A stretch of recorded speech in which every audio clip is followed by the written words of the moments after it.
Okay, dears, today's class is about Pakistan-US relations in the Trump administration. So we'll try to talk about challenges, opportunities, and strategic realignments, right? अब हम तो यही देख रहे होते हैं कि पाकिस्तान और अमेरिका के रिलेशंस जो है कभी बहुत अच्छे बन जाते हैं। ठीक है, जैसे कोल्ड वार में हुए, अफगान जिहाद में हुए, 9/11 में हुए। और कभी हम देखते हैं कि अमेरिका फिर पाकिस्तान को नाम देता है कि ये हमारा फ्रेंड था, लेकिन अब फ्रेनेमी बन चुका है। फ्रेनेमी मतलब दोस्त से दुश्मन बनना। ठीक है, अब तो ये क्योंकि उसामा बिन लादेन को हमने एबटाबाद में जो है कत्ल किया, तो इसका मतलब ये है कि उसामा बिन लादेन को प्रोटेक्शन देने वाले लोग ये तो पाकिस्तान थे, तो पाकिस्तान तो डबल गेम खेल रहा है। ठीक है, ट्रम्प आया तो इसने तमाम तर इमदादें जो पाकिस्तान को मिल रही थी अमेरिका की तरफ से वो बंद कर दी। फिर जब अमेरिका को लगा कि हम तो अफगानिस्तान से जा रहे हैं, तो फिर पाकिस्तान के साथ इसके ताल्लुकात अच्छे हो गए। पाकिस्तान फैटअप से भी निकला। ठीक है, और पाकिस्तान की जो है इमदाद भी होने लगी, आईएमएफ की तरफ से भी इमदाद होती रही। ठीक है, लेकिन जैसे ही अफगानिस्तान से विड्रॉल हुआ अमेरिकन फोर्सेस का, पाकिस्तान जैसे कि ये लोग पाकिस्तान को जानते ही नहीं है, किस्सा ही खत्म। ठीक है, और फिर जो है इमरान खान साहब आते हैं, वो भी कहते हैं कि एब्सोल्युटली नॉट। तो अगेन एक कहानी जो है। अच्छा, आवाज का मसला सबको है या सिर्फ इरम को है? Kindly let me know if I am clearly Audible. Suhaib, Maham, Zahid Iqbal, आप मुझे बताएं कि आवाज का मसला सिर्फ इरम को है या सबको है?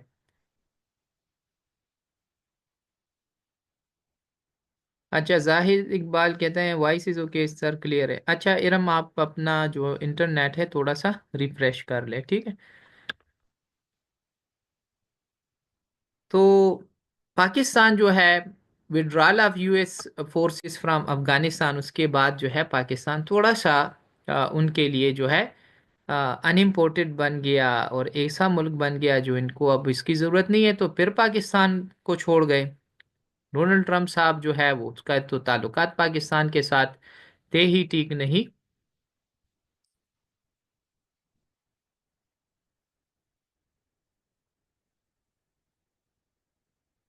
अच्छा, तो अब आज का जो लेक्चर है हम इसी तनाज़र में पढ़ेंगे कि पाकिस्तान के जो रिलेशंस हैं वो तो कोऑपरेशन, स्ट्रेटेजिक अलायंस के थे। स्ट्रेटेजिक अलायंस से यहाँ पर मुराद ये है कि कोऑपरेशन। ठीक है, कोऑपरेशन या जो है मिसट्रस्ट के है। ठीक है, अदम एतमाद के। अब कभी कभार ये लोग एक दूसरे पर एतमाद ही नहीं करते। हम एंटी अमेरिकन सेंटिमेंट्स रखते हैं, हम उनके खिलाफ हो जाते हैं। और कभी कभार जो है उनके साथ इतने आगे चले जाते हैं कि अफगान जंग में भी साथ दिया। इसी तरह हमने कोल्ड वार में भी अमेरिका का साथ दिया, 9/11 में भी साथ दिया, और जब अभी अमेरिका अफगानिस्तान से निकल रहा था तो उसमें भी पाकिस्तान ने उसका साथ दिया। लेकिन बीच बीच में हम ये भी कहते रहे कि पाकिस्तान की जो पॉलिटिक्स है उसमें जो किरदार अदा कर रहा है, हुकूमतें चेंज हो रही हैं, ये भी अमेरिका की मंशा के मुताबिक हैं। और इमरान खान ने कहा कि जनाब साइपर भेजा गया है डोनाल्ड लू की तरफ से। ठीक है, तो अब डोनाल्ड ट्रंप आया। आज के लेक्चर में देखेंगे कि डोनाल्ड ट्रंप तो एक अनप्रिडिक्टेबल इंसान है। वो हमेशा यही कहता है कि जनाब अमेरिका फर्स्ट,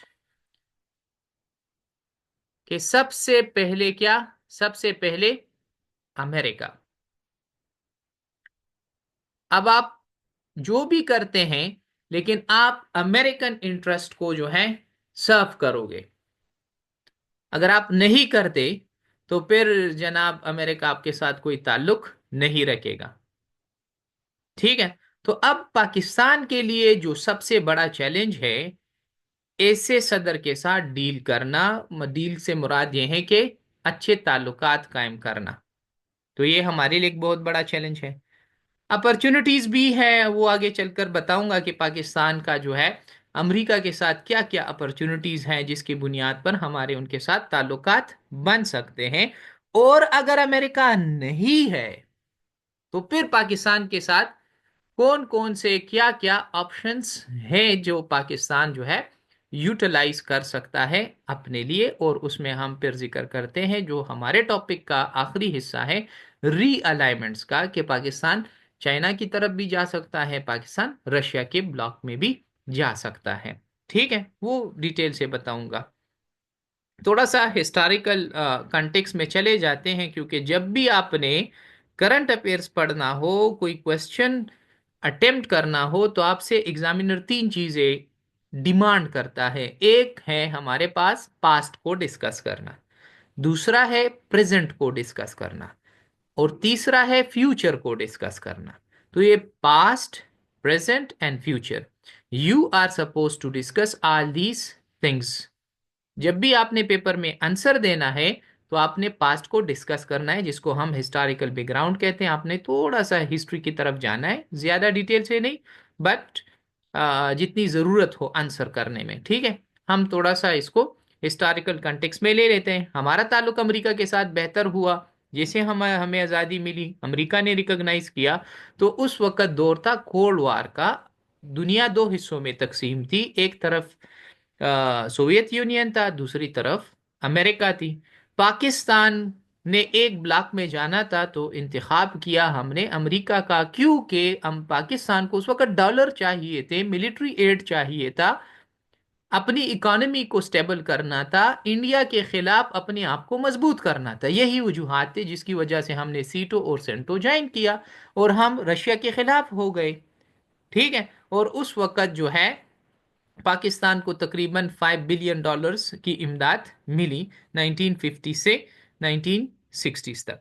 ठीक है, और उसी दौरान जो है हमने 1954 में म्यूचुअल डिफेंस असिस्टेंस एग्रीमेंट भी जो है फॉर्मली अमेरिका के साथ मिलिट्री कोऑपरेशन कर लिया। ठीक है, और अयूब खान ने कहा था कि Pakistan is America's most allied ally in Asia, कि अगर एशिया में अमेरिका का कोई साथी है, कोई साथ देने वाला है, कोई दायां हाथ है, तो वो पाकिस्तान है। ये अयूब खान ने कहा था। मतलब उस वक्त हमारे ताल्लुकात अमेरिका के साथ इतने गहरे थे। फिर 1980s इस दौरान फिर 1965 वार होता है, 1972 वार होता है। 1965 वॉर में जो है पाकिस्तान की मदद के लिए अमेरिका नहीं आता। जब 1971 72 नहीं सॉरी 71, जब 1971 की जंग हो रही थी तब भी पाकिस्तान जो है दो टुकड़े हो गया, लेकिन अमेरिका मदद के लिए नहीं आया। तब हमने क्या किया, हमने उनके साथ जो सीटो और सिंटो अलायंस थी खत्म कर दी है। लेकिन अगेन हमें डॉलर्स की जरूरत, इमदाद की जरूरत पड़ गई। तो 1980 में अफगान जिहाद में अगेन हमने अमेरिका का साथ दिया, जिसमें तकरीबन पाकिस्तान को $3 बिलियन जो है असिस्टेंस के तौर पर मिले। और फिर यही चीज जो है हमारे खिलाफ इस्तेमाल भी हुई, और आज तक हम ये इसका खमियाजा जो है भुगत रहे हैं। ठीक है, कि मुजाहिदीन आए इस रीजन में, जिहाद जो है बढ़ गया पाकिस्तान में। अभी जो आप लोग ये दहशतगर्दी वगैरह देख रहे हो, तो ये अमेरिका और पाकिस्तान की अपनी बनाई हुई चीज़ें हैं। अपना बनाया हुआ दोजख है जिसमें हम झुलस कर जो है मर रहे हैं। अच्छा, वी डिडंट पुश, ये एक जबरदस्त कोट है कि we didn't push the Russians to intervene but we knowingly increase the probability that they would.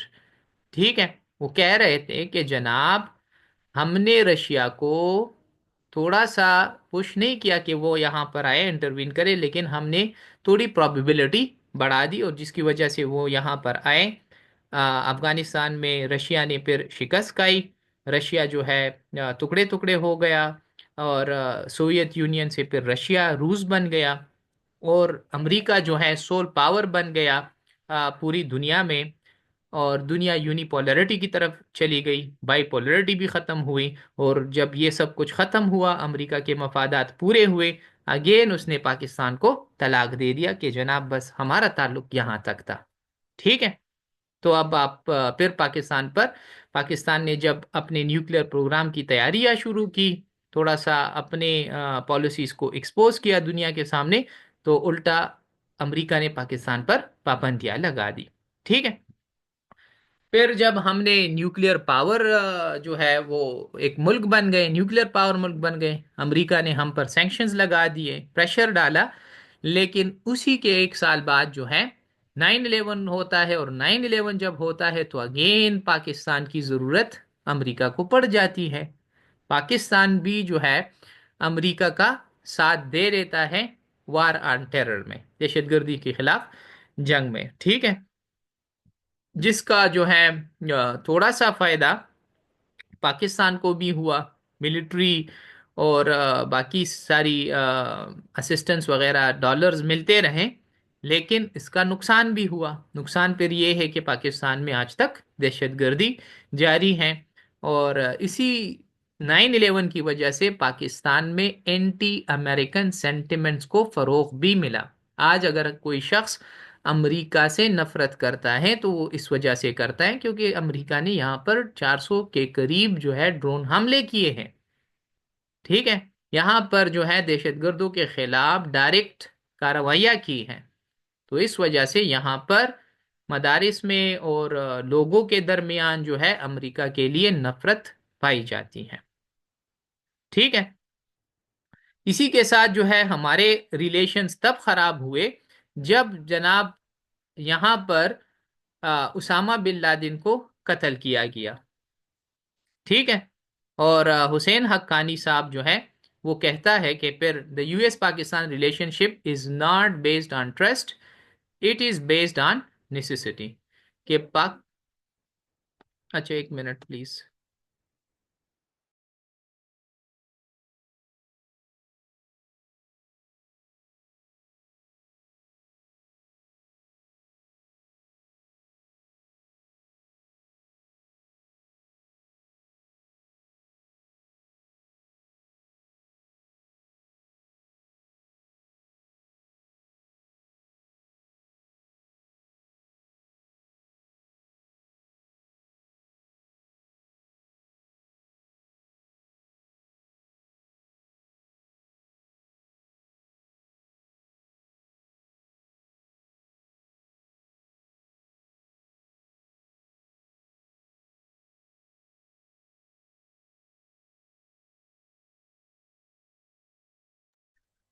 अच्छा, तो हुसैन हक्कानी साहब इस रिलेशन को बड़ा जबरदस्त तरीके से डिस्क्राइब करते हैं, और वो कहते हैं कि the US Pakistan relationship is not based on trust, it is based on necessity.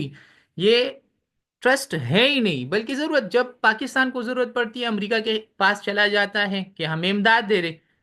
America उससे डिमांड करते हैं कि जनाब आप हमारा साथ दे रहे, चाहे 9/11 हो, अफगान जिहाद हो, कोल्ड वार हो। ठीक है। या अफगानिस्तान से फोर्सेस का निकलना हो। तो जब ये दोनों चीज़ें दोनों की ख़त्म हो जाएं तो फिर इनके रिलेशंस भी जो है ख़त्म हो जाते हैं। तो इसका मतलब ये हुआ कि इनके दरमियान जो रिलेशन था वो था ही नहीं। ये तौकीर हुसैन साहब अपने उसमें लिखता है आर्टिकल में, मैंने आप लोगों के साथ शेयर भी किया है, कि अमेरिका और पाकिस्तान के दरमियान जो ताल्लुक हैं वो कोई नॉर्मल ताल्लुक है ही नहीं, जैसे हमारे बाकी ममालिक के साथ है। अब नॉर्मल बनाने की ज़रूरत है, और ये हम डिस्कस करेंगे लेक्चर में। ठीक है। अब रीसेंट डेवलपमेंट क्या हुआ? रीसेंट डेवलपमेंट ये है कि पाकिस्तान चला गया करीब चाइना के साथ सी पैक बनाकर, अमेरिका चला गया इंडिया के करीब। ठीक है। और उसने इंडिया में जो है इन्वेस्टमेंट भी की, और इंडिया के बातें भी मानने लगा, और पाकिस्तान को मार्जिनलाइज भी किया गया। ठीक है। एक और रिसेंट बड़ा डेवलपमेंट ये हुआ जो इमरान खान ने कहा कि जनाब मुझे तो अमेरिका ने निकाला, साइबर कंट्रोवर्सी क्रिएट की। और फिर उसने कहा कि जनाब ये तो एब्सोल्युटली नॉट जो मैंने कहा था, ये तो उसकी कहानी है। ठीक है। तो फिर पाकिस्तान में जो कि खास तौर पर पीटीआई सपोर्टर्स हैं, उनकी अब नफरत पाई जाती है अमेरिका के खिलाफ। एनी हाउ, कुछ लोग अमेरिका में भी हैं, वो कहते हैं कि नहीं ऐसा नहीं है। कभी ये लोग कहते हैं कि अमेरिका के हमारी मदद के लिए आएगा, कोई कहते हैं कि नहीं अमेरिका ने ये सब कुछ किया है। तो ये बेचारे थोड़े से कंफ्यूज हैं। अच्छा, चैलेंजेस क्या है? अब ट्रम्प के दौर की तरफ आते हैं। तो ट्रम्प इंतहाई अनप्रडिक्टेबल लीडर है। ट्रम्प जो है, his personality is described and explained by the term unpredictability. उसका पता ही नहीं चलता जनाब कि ये क्या करेगा, नेक्स्ट मूव इसका क्या होगा। और तोकीर हुसैन साहब लिखते हैं कि with Trump you never know what's coming next, कि क्या होगा आगे। That is both a risk and an opportunity. आप सऊदी अरबिया वालों ने कहा कि जनाब हम आपके मुल्क में इन्वेस्टमेंट करेंगे 600 बिलियन डॉलर। तो ट्रंप ने कहा कि नहीं नहीं नहीं, 600 कम है, आप 1 ट्रिलियन डॉलर्स करेंगे, 1000 बिलियन डॉलर्स हमारे मुल्क में इन्वेस्टमेंट करेंगे, तब मैं मानूंगा कि हाँ आप सही है। तो अब उसकी अपनी एक सोच है। वो गजा वालों को कहता है कि जनाब गजा वाले निकले और जो करीबी ममालिक हैं बस वहां पर चले जाए और गजा का जो इलाका है वो छोड़ दे हमारे लिए। अब ये ऐसी बात है कि जहन भी नहीं मानता, जो करीब ममालिक हैं वो भी कह रहे हैं कि जनाब ये आप क्या कह रहे हो, हम इनको क्यों जगह दे अपने मुल्क में, why should we accommodate such a great number of people. उनकी अपनी जमीन है तो उस पर रहने दें उनको। तो ये तो हमेशा सिर्फ यही सोचा है कि अमेरिका फर्स्ट पॉलिसी, और अमेरिका फर्स्ट पॉलिसी का मतलब है आइसोलेशनिज्म, कि आप दुनिया से खुद को आइसोलेट कर रहे हो। आप खुद को फिर वर्ल्ड लीडर कह ही नहीं सकते। कैसे दुनिया का लीडर होगा, दुनिया को संभालने वाला होगा जो कहेगा कि मैं ही फर्स्ट हूं? तो फिर बाकी लोग आपके साथ क्या अलायंसेस बनाएंगे क्या? तो फिर उसमें हमारे पास जो मलीहा लूदी हैं, वो अपने आर्टिकल में लिखती हैं कि अमेरिका के का जो दुनिया के लिए तो खतरा होगा होगा ट्रम्प साहब, लेकिन ये अमेरिकन के लिए भी खतरा होगा, क्योंकि उसके कई पॉलिसीज ऐसे हैं कि वो दुनिया में बिगाड़ पैदा कर सकते हैं। एनी हाउ, ये जितने भी मैं बातें कर रहा हूँ it is based on future. ऐसा नहीं है कि ट्रम्प बिल्कुल ही कोई जो है खतरा है पूरी दुनिया के लिए। He might be great one because he has been elected by the people. ठीक है, तो लोगों का ट्रस्ट तो है उसमें, तो कोई बात तो है जो लोग इसको दोबारा लेकर आए हैं। ठीक है। अच्छा, जियो पोलिटिकल रियलिटीज जो है ये हमें नहीं भूलनी चाहिए। क्यों? क्योंकि यूएस और इंडिया बहुत ज्यादा क्लोज हो गए हैं। इन लोगों ने एक अलायंस बनाया जिसका नाम है क्वाड। क्वाड में हमारे पास जापान है, एक हमारे पास है ऑस्ट्रेलिया, एक यूएसए और एक इंडिया। अब ये चारों मिलकर एक अलायंस बनाते हैं, यकजहती करते हैं, ग्रुप बनाते हैं टू काउंटर चाइना। ठीक है, कि चाइना को थोड़ा सा काउंटर किया जाए, उनके इन्फ्लुएंस को, उनके राइज को थोड़ा सा लगाम डाल दिया जाए। और इसने पाकिस्तान को एक्सक्लूड कर दिया। इसका मतलब ये हुआ कि पाकिस्तान जो है अमेरिका के लिए अब कोई अहमियत नहीं रखता। वो अहम मुल्क जो है जो चाइना को काउंटर कर सकता है वो इंडिया है, और वो इंडिया के करीब जा रहा है। फिर यूएस चाइना राइवलरी आती है। तो दुनिया में अब अमेरिका और चाइना जो है वो एक दूसरे के साथ जो है लगे हुए हैं, कंपटीशन है। ठीक है, टेक वार कह ले या इकोनॉमिक वार कह ले, ये इसमें लगे हुए हैं। एक हफ्ते पहले चाइना ने चैट जीपीटी, गूगल जिमिनाई, ठीक है, इसके मुकाबले में अपना डीप सीक जो चैट बोट है वो निकाला। दुनिया हैरान रह गई। और जो अमेरिकन चैट बोट्स थे, ठीक है, ओपन एआई का वो जो गूगल बार्ड या जेमिनाई हो गया, इसी तरह चैट जीपीटी वगैरह, तो उनके शेयर्स, कंपनी शेयर्स जो हैं वो कोलैप्स कर गए। हर एक कंपनी को एक हफ्ते में तकरीबन $500 बिलियन का नुकसान हुआ। सिर्फ चाइना के एक ऐप की वजह से कि इन लोगों ने जनाब एक चैटबॉट क्रिएट कर लिया। और ये जो है बहुत बड़ी डेवलपमेंट है, आज मैंने अपने पेज पर शेयर भी कर दी है आप लोगों के साथ। ठीक है। तो अब यूएस हैरान है कि इनको काउंटर करे तो किस तरह करे, इनके राइस को, इनके स्पीड से जो जो जो तरक्की हो रही है इसको कैसे लगाम डाल दे। और पाकिस्तान चूंकि चाइना का साथी है, सी पेक है, तो फिर इसका मतलब ये हुआ कि चाइना के साथ साथ पाकिस्तान को भी जो है अमेरिका लगाम डालना चाहेगा। ठीक है। तो ये तो हमारे पास चैलेंजेस हैं, डोमेस्टिक चैलेंजेस भी हैं कि हमारे अपने ही मुल्क में जो है एंटी अमेरिकन सेंटिमेंट्स पाए जाते हैं, लोग अमेरिका से नफरत कर रहे हैं। ठीक है। तो हम अमेरिका के साथ अगर अच्छे ताल्लुकात कायम भी करना चाहें तो लोग नहीं मानते। ठीक है। और जब हमें वोट की ज़रूरत होती है, जैसे इमरान खान और इन लोगों ने किया, तो फिर हम अमेरिका के खिलाफ एब्सोल्युटली नॉट जैसे अल्फाज कह देते हैं और हम कहते हैं कि हम, मैंने तो अमेरिका को आंख के दिखा दी, लिहाजा आप मुझे वोट दे दें। ठीक है, क्योंकि यहाँ पर एंटी अमेरिकन सेंटिमेंट्स पाए जाते हैं और हम उसको कैश करना चाहते हैं। अच्छा, अपॉर्चुनिटीज पर पाकिस्तान जो है, थोड़ा सा इसको देख ले कि हम उनके साथ ताल्लुकात कायम करें तो किन चीज़ों पर हम अमेरिका के साथ ताल्लुकात कायम कर सकते हैं। एक हमारे पास है counter terrorism and regional stability. अब दुनिया में तो टेररिज्म है, खासतौर पर अफगानिस्तान में। तो अब यहाँ पर अमेरिका भी चाहता है कि अमन आ जाए, पाकिस्तान भी चाहता है अमन आ जाए, तो दोनों यहाँ पर एक दूसरे के साथ जो म्यूचुअल इंटरेस्ट है उनके बुनियाद पर ताल्लुक कायम कर सकते हैं। साथ में आपको ये बात बता दूं, what ever I said is ideal. Reality में अमेरिका कोई कोई गरज नहीं है कि अफगानिस्तान में अमन है या नहीं है। ठीक है। क्योंकि दुनिया तो रियलिटी से चलती है। जब यूएस विड्रॉल हो रहा था, ट्रंप ने खुद कहा था कि हम अफगानिस्तान अफगानिस्तान को रिकंस्ट्रक्शन या उसको सिविलाइज करने गए ही नहीं है। वहां पर जो मकासद थे हमने ये 20 सालों में हासिल कर लिए। And now it is the best time to withdraw our forces from Afghanistan, कि अब हम इस पर मजीद इन्वेस्टमेंट नहीं कर सकते। लेकिन फिर भी अगर आइडियल बात कर ले और आइडियली इस पॉइंट को पेपर में भी आप लोग लिखना चाहे, तो ये एक पॉइंट हमारे पास है जहां पर हम अमेरिका के साथ जो है अच्छे ताल्लुकात बना सकते हैं, म्यूचुअल इंटरेस्ट बेस्ड पर जो है एक दूसरे के साथ आगे चल सकते हैं।